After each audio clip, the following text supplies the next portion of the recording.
How's everybody doing? Great to be learning with you on a Sunday, Yom Rishon. Let's light up the darkness.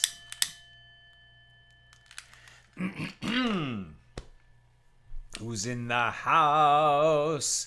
As we start off our week with some beautiful learning. Yehud in South Carolina, Stephen in New Hampshire, Joe in the Inland Empire, Bella in Florida, Shandora in the Bronx, Nancy in North Carolina, Lorraine in Texas, Melissa in Great Neck, Paula in the Great Northwest, Lucy in Minnesota, Preston, nice to see you, in Aventura, Florida, and Chaim in Florida, Ella, Marjorie, Shalom, an interesting few days with no electricity and no internet, but we were still better off than thousands, and may you have everything fully restored soon, and everybody who has suffered in this storm, please God, may they get the assistance and the recovery and the return to normalcy that they need. We say amen. And Mickey in Vineland, New Jersey. Welcome, everybody.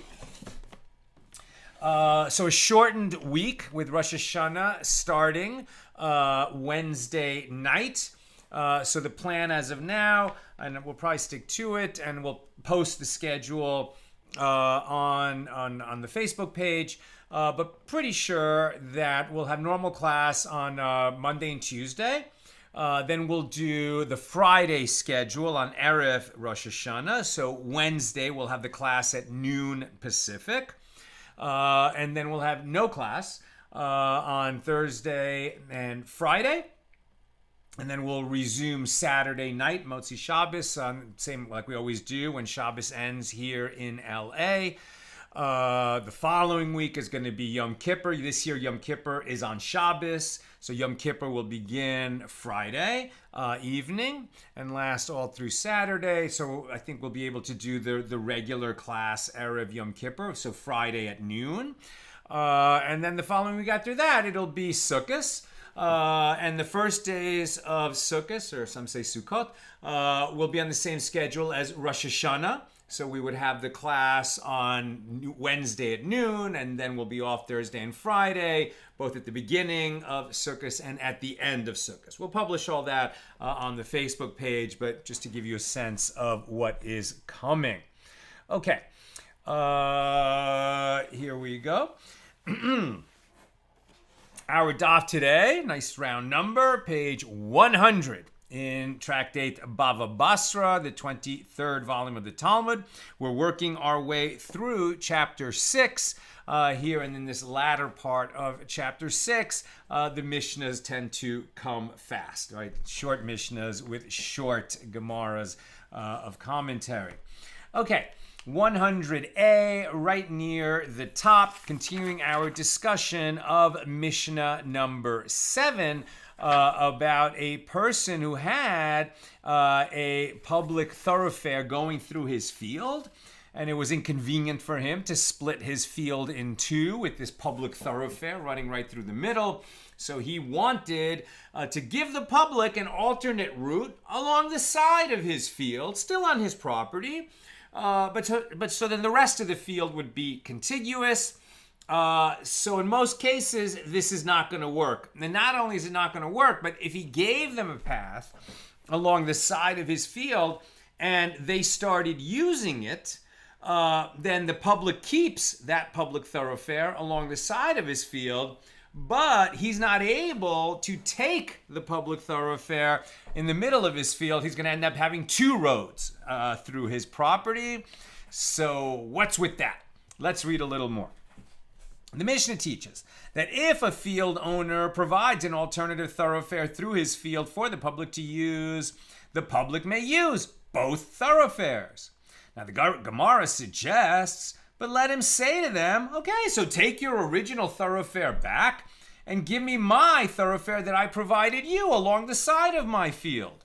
And the Gemara answers, in accordance with whose opinion is this Mishnah? It is in accordance with the opinion of Rabbi Eliezer. As it is taught in a Baraisa that Rabbi Yehuda says in the name of Rabbi Eliezer, if the public selected a thoroughfare through a privately owned field for themselves, even without gaining the permission of the field owner, that which they selected, and they have the right to use it. Now, we might be learning out something from this law, but you see it is not dispositive. It does not directly address the question that has been asked. The question that was asked was if a guy had a thoroughfare running through his property and he tried to, give the public an alternate route that would be less intrusive for him. So he ends up giving the public both of these routes. He can't take back the one they already had, and the one that he gave them, once they start using it, he can't take it back. Okay. Now, what is this question? What is this other law that if the public just starts cutting across someone's property, that they then get a thoroughfare through his property and there's nothing he can do about it? Like if enough people trespass across my property, then they have acquired for the public a path across my property? Is that really what's going on? No, that's not what's going on. So let's keep reading. So the Gemara asks, according to the opinion of Rabbi Eliezer, are the members of the public entitled to be robbers? Why should they be permitted to appropriate land from a private owner? And Rav Giddel said that Rav said, Rabbi Eliezer, even in this minority opinion, Rabbi Eliezer refers only to a case where the public lost a thoroughfare in that field. For example, the field was plowed over and the original course of the thoroughfare is not known. In such a case, the public has the right to determine the course anew. They had a thoroughfare. This would be a case where the guy didn't provide them an alternate route. He didn't even attempt to do that. He just plowed it over. He wasn't thinking about the public thoroughfare. He just plowed over his field, or maybe he was. He said, you know what, this is my land. I'm taking it back. And so he plowed over the whole field. And whatever that public thoroughfare was across his land, now it's invisible because he plowed it all over. The whole field looks like one contiguous field. You can't tell where that thoroughfare was. But the public knows that they had a path through that field. So probably what's going to happen is that the first few people who come through using the path that they would have used are going to now walk across his field, and they'll basically, just according to their memory, kind of make the same path that they always used. But maybe they'll make it even a little bit more direct for themselves, and then more members of the public will follow them. And so the route now might be a little bit different than it was before, but because the public already had a thoroughfare through this guy's field, they're allowed to reclaim their thoroughfare, even if it's a slightly different route. And that which they take, they get. Now, the Gemara asks, if so, why does Rabba bar Rav Huna say that Rav says that the law is not in accordance with the opinion of Rabbi Eliezer? Rabbi Eliezer's reasoning seems valid. And the Gemara answers, the one who teaches this, i.e., that Rabbi Eliezer is referring to a case where a thoroughfare was lost, does not teach that, i.e., that Rav rules against Rabbi Eliezer. There is a dispute as to what Rav said. So the Gemara asks, and according to Rabba bar Rav Huna, what is the reason that the field owner, now getting back to our original question, what is the reason that the field owner cannot reclaim the alternative thoroughfare that he gave to the public? And the Gemara answers, it is due to the statement of Rav Yehuda. As Rav Yehuda says, with regard to a strip of land that serves as a border between two strips of land that the public took possession of as a public thoroughfare, it is prohibited to destroy it for them, i.e., to prevent people from using it.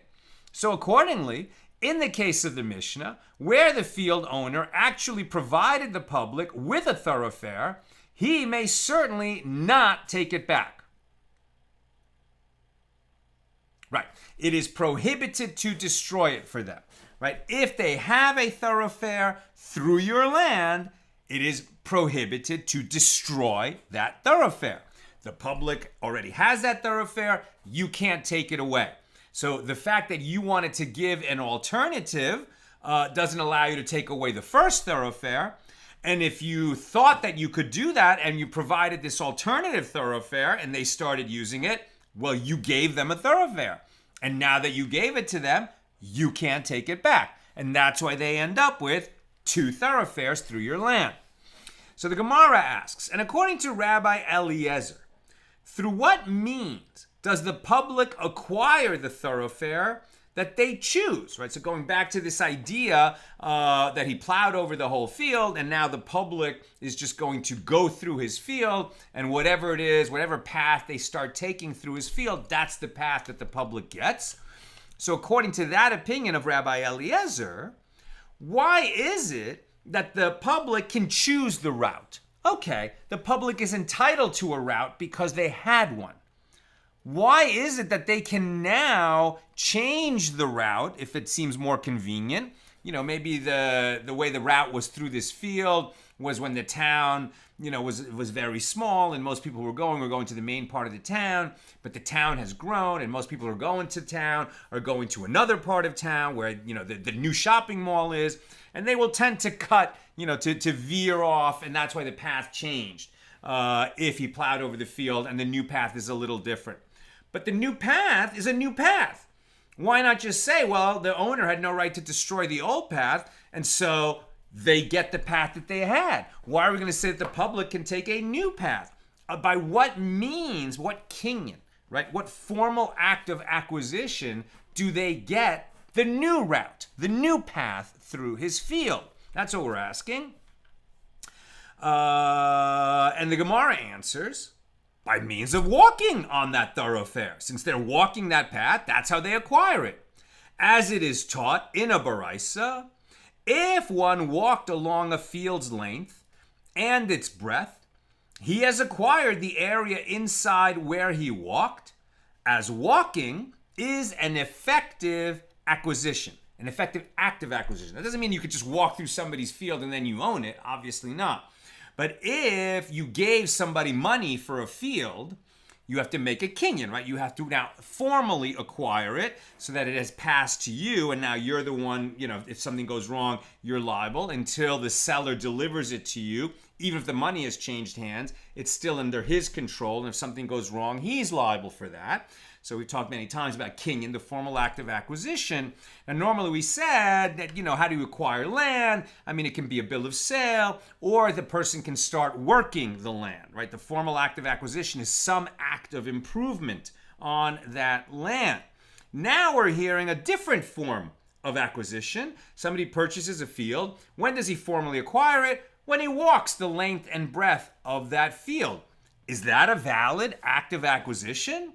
It is, according to Rabbi Eliezer. If one walked along a field's length and its breadth, he has acquired the area inside where he walked, as walking is an effective act of acquisition.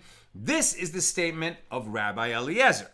But that is a minority opinion because, and the rabbis say that by itself, walking is not effective at all to acquire a field, and it is not acquired until he takes possession of it using a legal act of acquisition, a kinyan, as I just mentioned.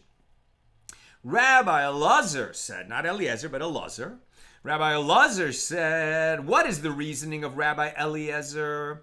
as it is written that after God promised Abraham Eretz Yisrael, the land of Israel, he instructed him, Genesis 13:17, arise, walk through the land, its length and its breadth, for I will give it to you, in order that Abraham should thereby acquire the land.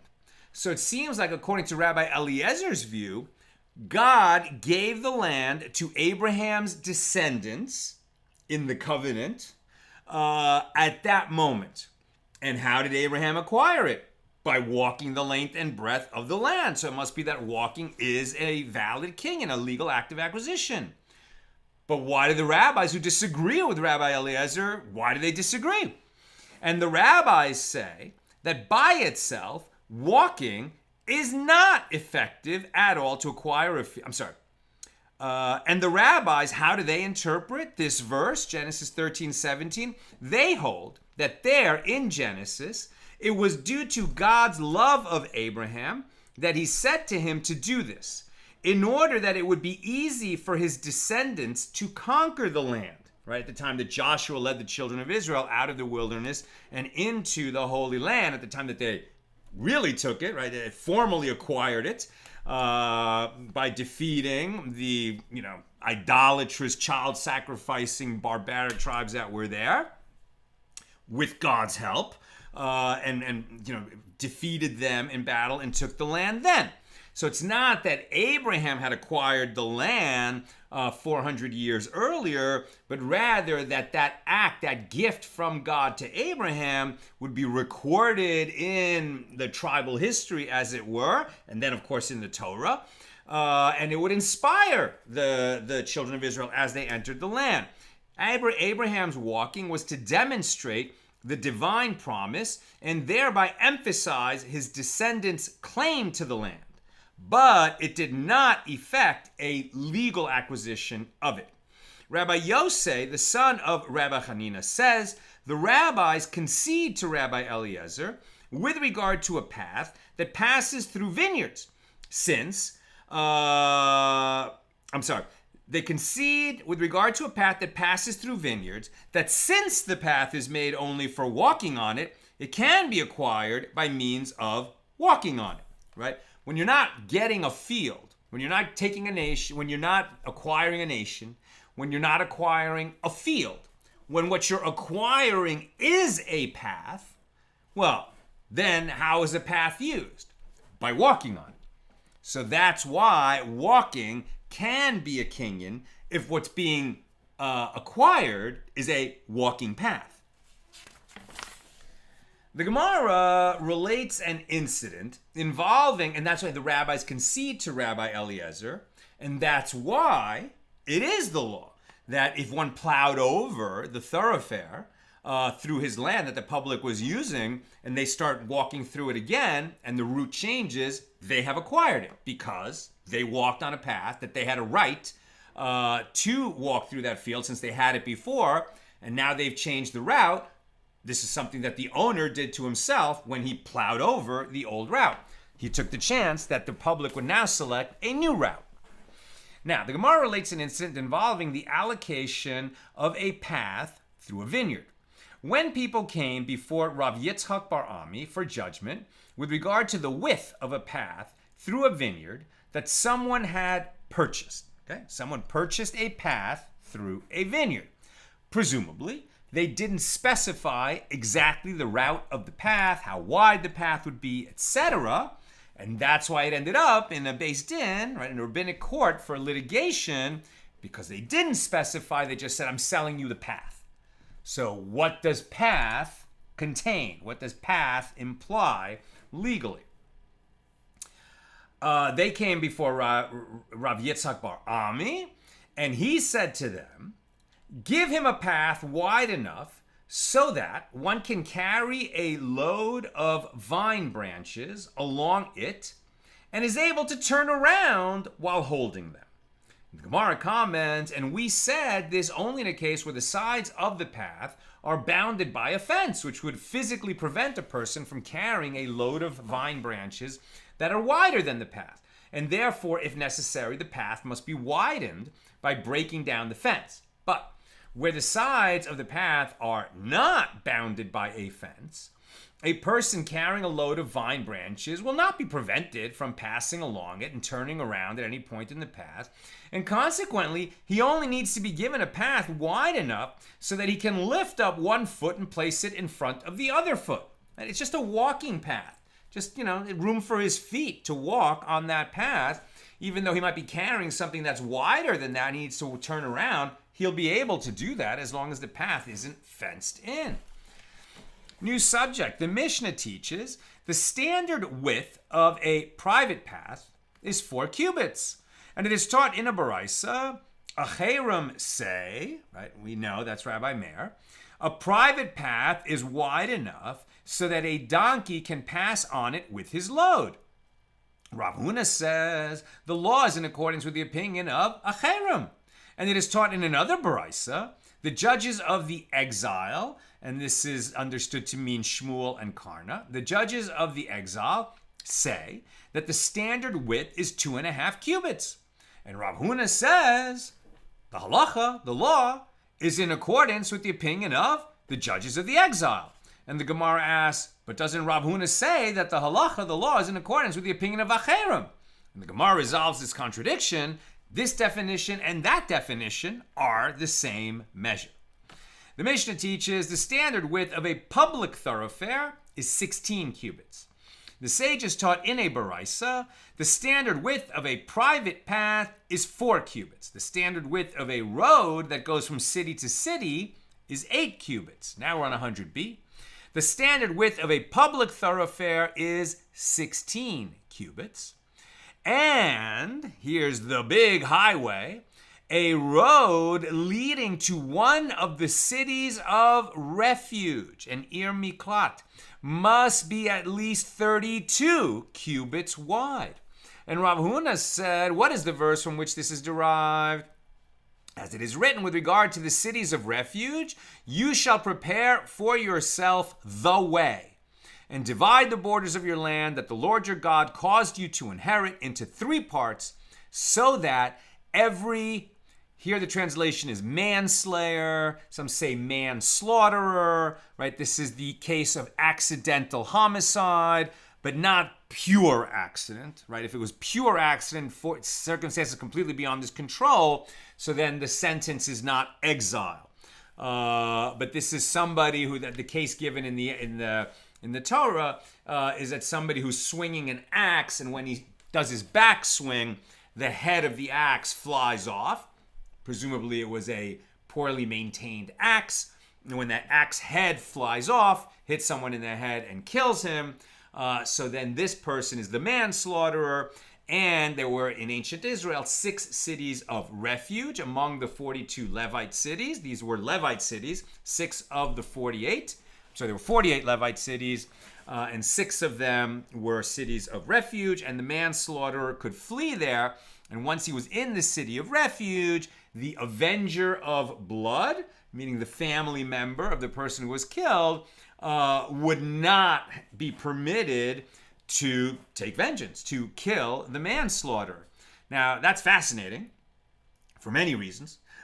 Among them, what is this avenger of blood? I mean, the avenger of blood, you're talking about some kind of extrajudicial death penalty for an accidental murderer, right? So if the accidental murderer is not in the city of refuge, it is permitted for the avenger of blood to kill him. That seems totally wrong for us. It may be a tip of the hat by the Torah, as it were, to the reality of the ancient world where blood feuds were very common. It may be just like the Torah didn't eliminate slavery, but it limited it, and it began the process of eliminating slavery in the world. That this was sort of moving the people in the right direction and making sure that there would not be any blood guilt on the land, right? That there would not be, that any murderer could not be suffered to live, a proper murderer, who was sentenced to death. and that this would be a way to stop avengers of blood from committing these extrajudicial killings. But for the system to work, you needed these wide and well-marked roads for the manslaughterer to flee and seek refuge in the city of refuge. There's a lot of very interesting laws about this. We'll get to more of it in Tractate Sanhedrin.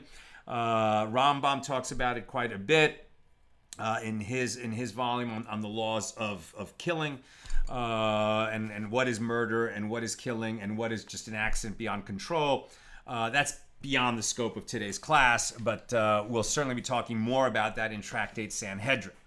Okay, the point is that you need the roads to the cities of refuge wide and well marked. For today, wide. Those are 32 cubits wide. So you can't miss that road to the city of refuge. Right, as it is written with regard to the cities of refuge, you shall prepare for yourself the way and divide the borders of your land that the Lord your God caused you to inherit into 3 parts, so that every manslayer may flee there. Deuteronomy 19:3.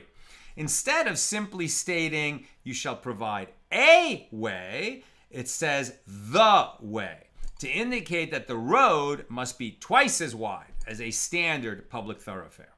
And the Mishnah teaches a king's thoroughfare has no maximum measure.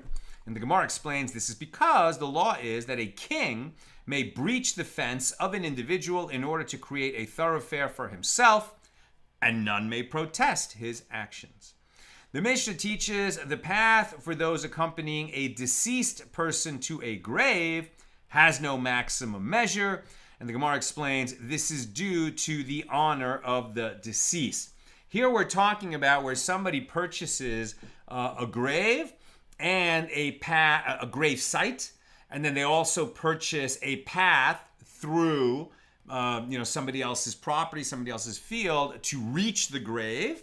And they're going to need to agree on how much is being purchased, because there is no upper limit on how wide that path is. And if you're expecting that, this grave site is going to be occupied by some, hero of Israel, and when his funeral procession happens, there's going to be a lot of people there, you might want a nice wide path. New subject. The Mishnah teaches, with regard to the practice of standing and comforting the mourners following a funeral. And again, we're talking about this not so much because of what is the custom of comforting mourners, but rather how much land will be required when you're buying a gravesite, and then you want a place where they can stand, the mourners, especially on the day of the funeral, and the crowd who has assembled to comfort the mourners. In other words, how big a space did you purchase? And did you purchase it permanently, or did you purchase the grave site, permanently, obviously, and then you rented space for a big procession and for a gathering around the grave site? That's the kind of questions we're asking right now. So the Mishnah teaches, with regard to the practice of standing and comforting the mourners following a funeral, the judges of Tzipori said that the standard requisite size is the area required for sowing 4 kav of seed, right? So if you were planting seed, how much land would you need for 4 kav of seed? And that's how big this area is. And the sages taught in a baraisa, with regard to a family burial plot, even if one of the family sells the land designated for his own grave to another person, or he sells the path that will be used by the burial procession to his grave, or he sells the place that will be used for standing and comforting his mourners, or he sells the site that will be used for his eulogy, his family members may come and bury him in his grave, even against the will of the buyer, due to the need to avoid a family flaw, i.e. harm to the family name, that would arise if one of the family members was not buried with the rest of his family. Fascinating. Right? So let's say there's a family plot, and somebody has his own particular grave site. He's still alive, but when he's laid to rest, he's going to be in that particular grave site within the family plot. he's the current head of the family. He falls on hard times. He needs to raise some money. So he sells that gravesite. And maybe he sells the path to it through somebody else's field, or through his own field, but he sells the path, and he sells the area of assembly around the gravesite. So now it's no longer his land.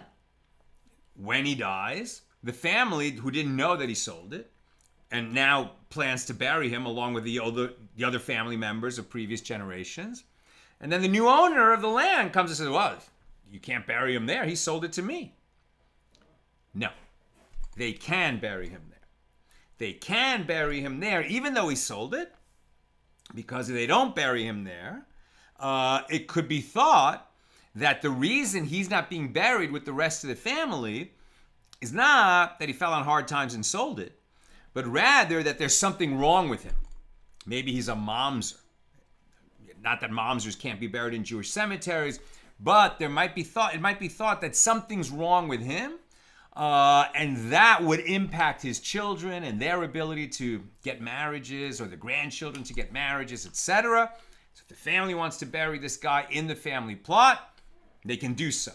They will, of course, have to compensate the buyer who bought the gravesite and now is losing it. He's going to get his money back.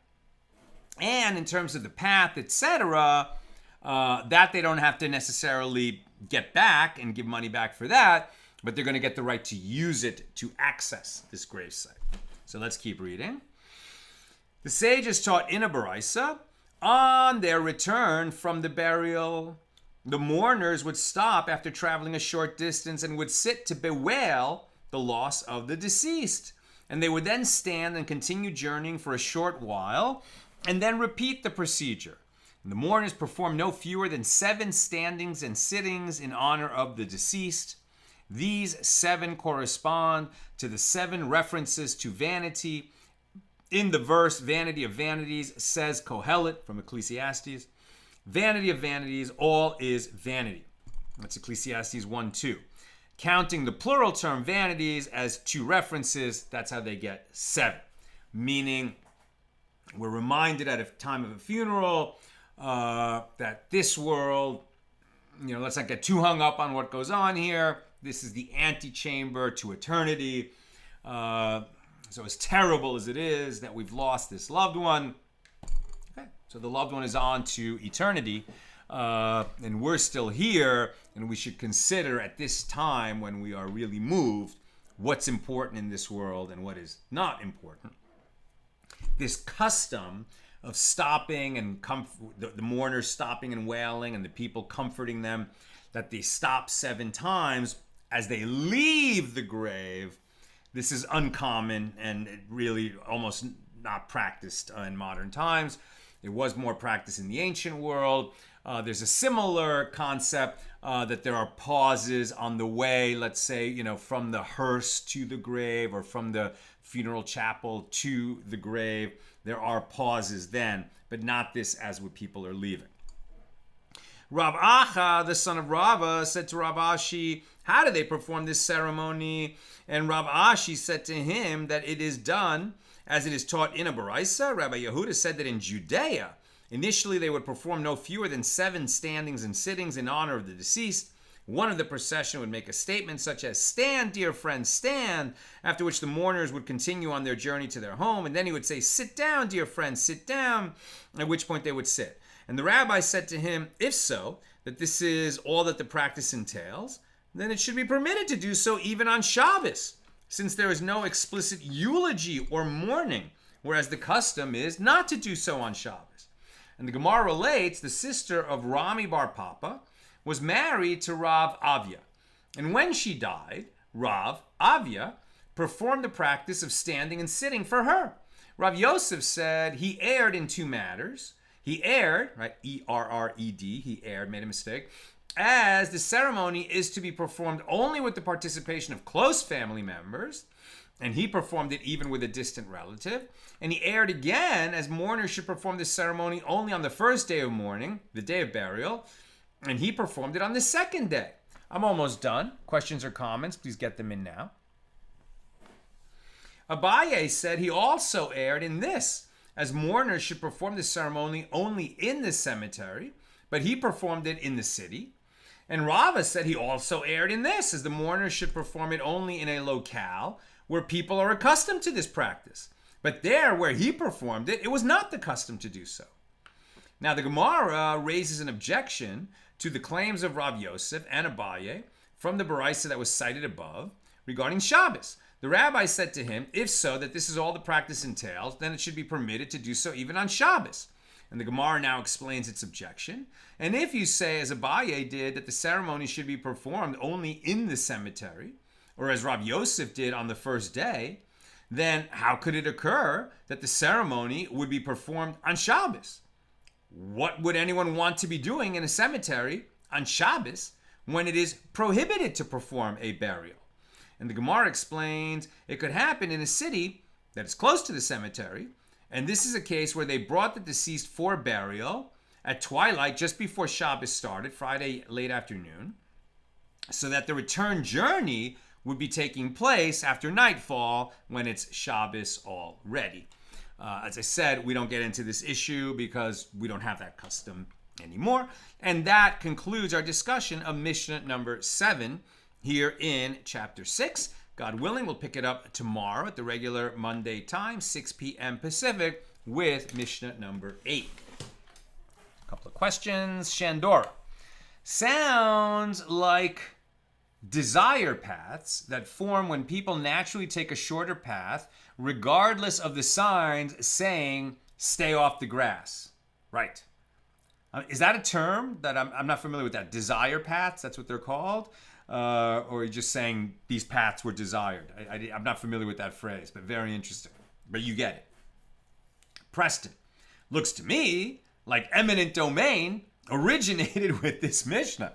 Sounds like, right? So eminent domain, I think that's very similar to the king's thoroughfare, right? So the king represents the government. So if the government needs its land, you'll be compensated, but they're going to take it. If that's what eminent domain means, then relating to the king's thoroughfare, yes. If we're talking about the public just grabbing it, without this official action, similar outcome to eminent domain, for sure, because it's certainly for the good of the public, but a little bit of a different mechanism. So that's a good note.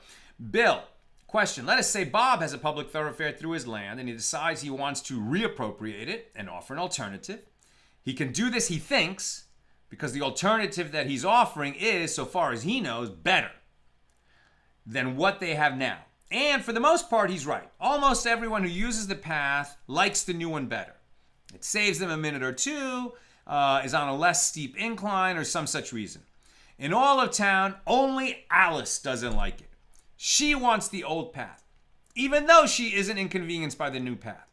Does Bob have to let Alice use the old path? Now, you added a condition at the very end, which changes the answer. Because if only Alice doesn't like it, and it inconveniences her, so then I think he's going to have to give up both paths, right? If the public has started using the new path, and she will not release the old path, so then the public is going to end up with two paths through his land. But if she's the only one, and it doesn't inconvenience her at all, she's just being obstinate, then we could make the argument that she's acting like the residents of Sodom. Because here is something that would benefit Bob a lot, right? Having a contiguous field not split in two by a public thoroughfare, and does not inconvenience anybody.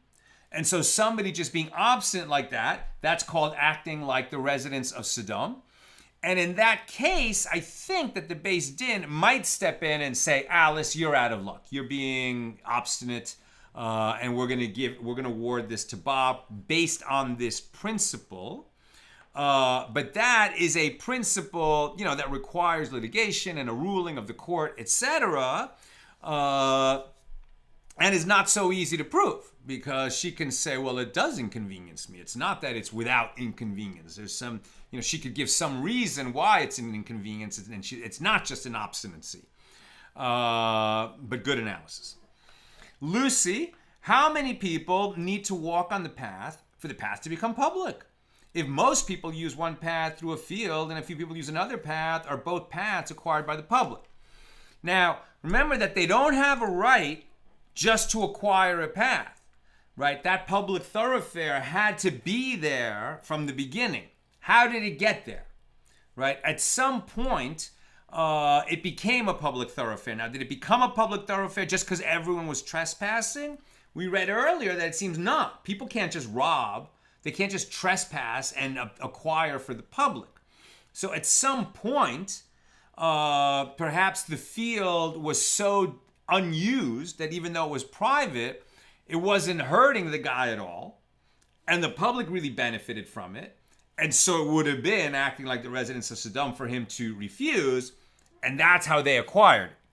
Then they've got it, right? So let's say that's the situation. Or for whatever reason, that land was ownerless, and then later it was bought with the the public thoroughfare already there. So when it was ownerless, or let's say, or when he wasn't using it at all, how many members of the public? It's a great question. I don't know the answer. I'm gonna guess 3. Just because usually something happening 3 times establishes a chazaka. That it can keep happening. And the question would be, well, if the chazaka principle applies to this, is it just that 3 people walked 1 time each? Or is it that 3 people were using it regularly, however we define regularly, and then they acquired for the public? I don't know. I hope we'll encounter the answer to that question, because it's a good question.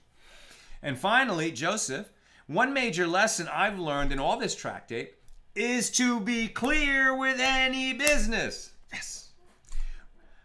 Recently got evicted because of a lease misunderstanding. Now, God willing, carefully signing a new one with friends. And may you be blessed to have a great new situation, that all that hardship and difficulty, and I'm sure there was surus, just like aggravation, may all that aggravation have brought you to a wonderful new situation. We say amen, but definitely being clear about the agreements that we enter into.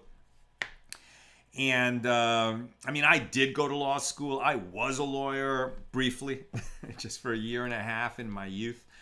But at least I picked up the ability to read a contract. But even for me, and I think even for practicing lawyers, long contracts are a pain in the butt to read.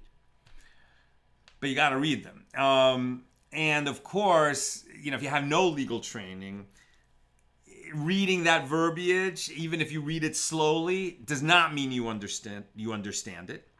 And even if you have legal training, but it's a contract in a field outside of your specialty, does not mean that you understood it. So the more we read and educate ourselves, the better. But if we're entering into any kind of a contract, with real ramifications and consequences, get a lawyer, right? Because there's no way around it. You need that. That's what I've got for us today. And with God's help, we'll be together again tomorrow, Monday, at the regular time, 6 p.m. Pacific. Have a